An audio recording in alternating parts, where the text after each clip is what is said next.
že bezpečnostní management je obor, který studenty seznamuje s vnější a vnitřní bezpečností České republiky.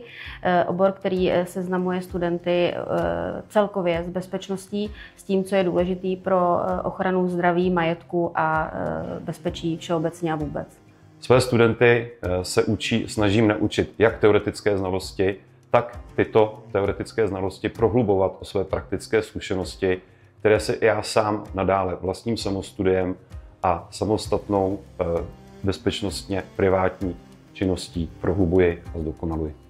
Na CEDUKu studuju bezpečnostní management ve 2. ročníku. Během výuky tak se nám dostává praxe od učitelů, protože jsou to učitelé z praxí, buď u policie, armády a podobně.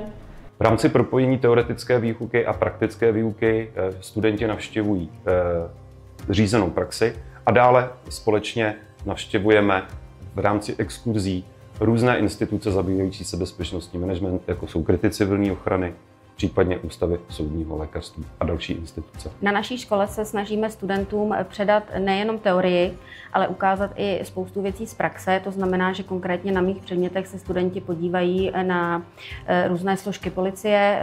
Určitě přijdou i do soukromého sektoru, kde si třeba vyzkouší, jak vypadá dát dohromady komplet bezpečnostní opatření, dejme tomu kompletní fotbalový utkání, hokejový utkání, nebo když je nějaká manifestace.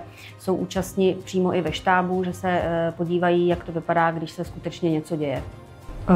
Když jsme byli na služebně u policie, tak jsme se dozvěděli spoustu praktických věcí, co nám pomůže i rozhodovat se, kdo chce k policii a kdo ne. Já jsem chodím ráda kvůli tomu, že já mám super kolektiv a celkově to prostředí tím, že jsme škola v centru, všechno je poblíž, tak za mě super.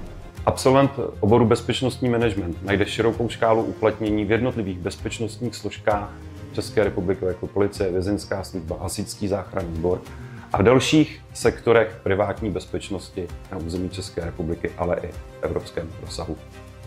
Bezpečnost a bezpečí je pro každého z nás asi to nejdůležitější v životě a proto bych si přála, aby studenti bezpečnostního managementu si odnesli právě tyto informace a pokud už nepůjdou ve stopách zaměstnání v rámci bezpečnosti, tak využili tyto znalosti a poznatky v osobním životě.